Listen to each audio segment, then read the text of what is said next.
အဲ့ဒီအမျိုးသမီးကမာကြောင်ကစားနေတော့ဘိုက်ထဲကကလေးတန်ကိုရုတ်တရက်ကြားလိုက်ရတယ်မေမေ A1 ကိုမချနဲ့တတကိုချတတကပဲအခြေအနေကိုပြောင်းပြန်လန်းပေးနိုင်မှာသူတကယ်ကိုဝေခွဲမရဖြစ်သွားခဲ့တယ်မမွေးသေးတဲ့ဘိုက်ထဲကကလေးစကားပြောတာကိုသူဘလို့လောက်ကြားနိုင်မှာလဲဒါပေမဲ့သူစဉ်းစားလို့မရခင်မှာပဲ A1 ကိုချဖို့ပြောနေတဲ့ကွန်မန့်တွေအများကြီးတက်လာခဲ့တယ်ဘာလို့လဲဆိုတော့မျက်နှာချင်းဆိုင်ကကစားသမားကကစားကွက်တယောက်နဲ့ဖြစ်ဖို့တတိတလုံးနဲ့ကိုစောင့်နေလို့ပဲတကယ်လို့သူသာကလေးစကားနားထောင်ပြီးတတကိုချလိုက်ရင်ဒီလအတွက်သူ့ရဲ့မုံဖိုးတွေအားလုံးဆုံးရှုံးရတော့မှာပါသူဘာလို့ရမှန်းမသိဖြစ်ပြီးအေးရေးပြက်လို့စိတ်ရောက်နေတာနေမှာပါလို့တွေးမိသွားတယ်ဒါပေမဲ့အဲ့ဒီအချိန်မှာပဲဘိုက်ထဲကကလေးကတတကိုချဖို့စိတ်စောစောနဲ့ထပ်ပြောလာပြန်တယ်အဲ့ဒီနောက်မှာတော့ကွန်မန့်တွေကပိုပြီးယူသွလာကအားလုံးက A1 ကိုပဲချဖို့ပြောနေကြတယ်စိတ်တွေးဟဖြစ်ပြီးတဲ့နောက်မှာတော့နောက်ဆုံးမှာသူဟာကလေးရဲ့အတန်ကိုယုံကြည်ဖို့ရွေးချယ်လိုက်ပါတော့တယ်ပြီးတော့တတကိုချလိုက်တဲ့အခါမှာကလေးကသူ့ကိုစိတ်မပြတ်စေခဲ့ဘူးဆိုတာသိလိုက်ရတယ်သူဟာဒီနေ့အတွက်ပထမဆုံးအနိုင်ကြီးနိုင်သွားခဲ့တာပေါ့နောက်ပိုင်းပွဲစဉ်တွေမှာကလေးရဲ့အကူအညီနဲ့သူဟာလောင်းကစားနတ်ဖျားတစ်ပါးလိုဖြစ်နေခဲ့တာပါ6လအတွင်းမှာတင်ဒီ3ယောက်စီမှာသူရှုံးထားတဲ့အင်္ဂယတနာတွေနဲ့ရှေးဟောင်းပစ္စည်းတွေအားလုံးကိုပြန်နိုင်ခဲ့တဲ့အပြင်ဆိုင်ငန်းနှခမ်းတောင်ပုံနိုင်ခဲ့ပြီးသူဟာအောင်ပွဲခံတဲ့ပျော်ရွှင်မှုတွေထဲမှာနစ်မျောနေခဲ့တာပေါ့ည10နာရီမတိုင်ခင်ဘယ်တော့မှအိမ်မပြန်တတ်တဲ့သူ့အမျိုးသားကဒီနေ့တော့စောစောရောက်လာခဲ့တယ်သူဟာပထမဆုံးအကြိမ်အဖြစ်ဇနီးတဲ့ရဲ့မာကြောင်ကစားပွဲအကြောင်းကိုတောင်မေးမြန်းခဲ့ပြီး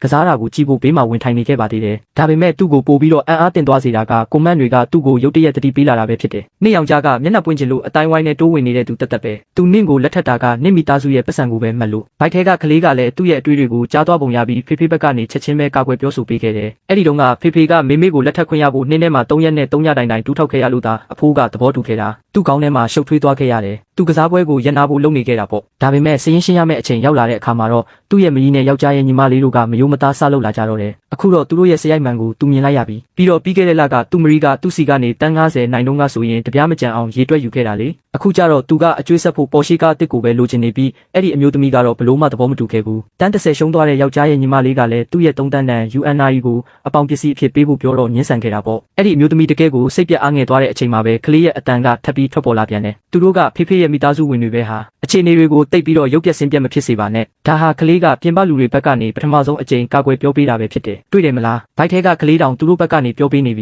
ြီပြဿနာကိုမမြင်ဘူးလားပတ်စံမဆက်ဖို့အတွက်ခိုင်လုံတဲ့အကြောင်းပြချက်ရှိအောင်မကြီးဖြစ်သူကနောက်ဆုံးပွဲတစ်ပွဲကစားဖို့အကြံပြုလာခဲ့တယ်တကယ်လို့အဲ့ဒီအမျိုးသမီးနိုင်ရင်သူတို့အတိုးနဲ့တကွအားလုံးကိုပြန်ဆက်မှာပါတကယ်လို့ရှုံးသွားရင်တော့ဒီနေ့အကျွေးတွေကိုအကုန်ကြေးပေးရမှာဖြစ်တယ်အကွက်ကြိုက်ပဲမေမေသဘောတူလိုက်ပါဒီတစ်ခါတော့သူတို့ကိုဒူးထောက်ထွက်သွားရတဲ့အထိအရှုံးကြီးရှုံးအောင်လုပ်ပြမယ်သွားပြီးသူတို့တွေမယိုးမသားညစ်ကြတော့မှတေးချတယ်သဘောမတူလိုက်နဲ့ဒါဟာထောင်ချောက်ပဲဘာတွေတကယ်ဖြစ်ပျက်နေလဲဆိုတာကိုသိရဖို့အတွက်သူဟာအဲ့ဒီနေရာမှာတင်လောင်းကစားဖို့သဘောတူလိုက်ပါတော့တယ်ဒါပေမဲ့မကြခင်မှာပဲသူဟာနောက်ထပ်ခက်ခဲတဲ့ရွေးချယ်မှုတစ်ခုနဲ့ရင်ဆိုင်လိုက်ရပြန်တယ်နောက်တစ်ချိန်မှာလည်းသူဟာခုနှစ်တစ်လုံးတည်းကိုစောင့်နေတဲ့3ဝါရှိနေပေမဲ့စပွဲပေါ်မှာတော့ခုနှစ်တစ်နှစ်လုံးရောက်နေပြီတကယ်လို့နောက်ဆုံးခုနှစ်တစ်ကမျက်နှာချင်းဆိုင်ကစားသမားစီမှာရှိနေရင်ဒီပွဲကတော့ရှုံးဖို့တေချာနေပြီဖြစ်တယ်မေမေ3ဝါကိုချခုနှစ်တစ်ကိုချပြီး3ဝါနဲ့6ဝါကိုစောင့်လိုက်မဟုတ်ဘူးမေမေ3ဝါကိုချပြီးခုနှစ်တစ်ကိုပဲစောင့်လိုက်ချန်ရီအဲ့ဒီကလေးကိုမယုံနဲ့သူနင့်ကိုဒုက္ခပေးဖို့လုပ်နေတာသူ့ကိုမယုံနဲ့ခုနှစ်တစ်ကိုပဲချလိုက်ငါပြောတာကိုနားထောင်နောက်ဆုံးမှာတော့သူဟာကလေးရဲ့စကားကိုပဲနားထောင်ဖို့ရွေးချယ်ခဲ့ပြန်တယ်သူမရီက24ဖန်ရှိတဲ့ဖဲတယောက်နဲ့ငကား9စုံကွက်နဲ့နိုင်သွားခဲ့တာပေါ့ဒါဟာအရင်ကျွေးတွေကိုကြေသွားစေရုံတင်မကပဲသူ့ကိုနောက်ထပ်4တန်းတောင်ထပ်ရှုံးစေခဲ့တယ်သူရှုံးသွားတဲ့အချိန်မှာတော့သူ့ကိုအနိုင်ရအောင်ကူညီပေးမယ်လို့ခုနှစ်တင်ပြောထားတဲ့ကလေးကရုတ်တရက်ငြိမ်သက်သွားခဲ့ပါတယ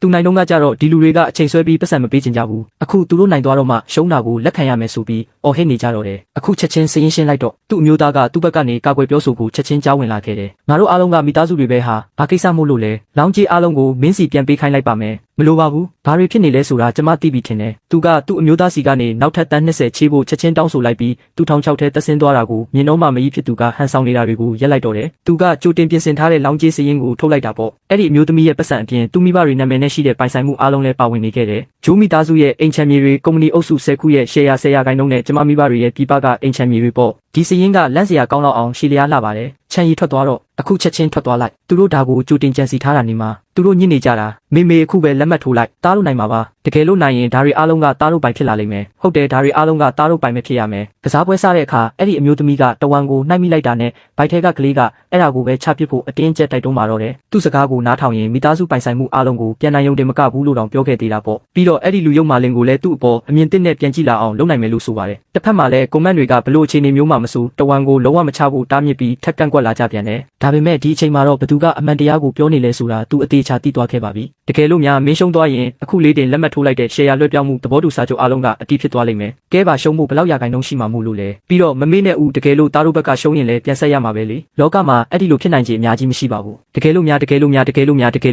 ားအဲ့ဒါသူတို့ရဲ့အချက်ပြမှုပဲပြီးတော့မကြီးဖြစ်သူကတဝံကိုစောင့်နေမှန်းတည့်ရနဲ့တောင်သူကအဲ့ဒါကိုပဲချပစ်လိုက်တယ်သူ သူမျောလင့်မထားတာကသူချလိုက်တဲ့အကွက်ကတပြိုင်နက်တည်းမှာကစားသမား3ယောက်လုံးကိုအစာကျွေးလိုက်တယ်လို့ဖြစ်သွားတာပဲငါလဲနိုင်တယ်တယောက်ချ3ယောက်စားပေါ့ငါလဲနိုင်တယ်တယောက်ချ3ယောက်စားပဲစုစုပေါင်း29ဖန်တောင်ရှိတာချန်ရီကတော့အဝတ်တစ်ထည်ကို9ခုနဲ့ထွက်သွားရင်တော့ဒါကိုပြန်ဆက်နိုင်မှာမဟုတ်တော့ဘူးဝိုင်းထဲမှာတော့ဝိုင်းရဲ့စီးမြင့်တွေရှိတာပေါ့ငါတို့စီးမြင့်တွေကိုလိုက်နိုင်ရမယ်မဟုတ်လားကျမတကယ်ပဲရှုံးသွားတာလားချန်ရီနင့်ကိုအဲ့ဒါမချနဲ့လို့ငါပြောသားပဲနင်မနားမထောင်တာတွေ့လားရှုံးသွားလားလို့နင်ကမေးနေသေးတာလားနှုတ်ဝမ်းကျမတကယ်ပဲရှုံးသွားတယ်လို့ရှင်တို့သိချ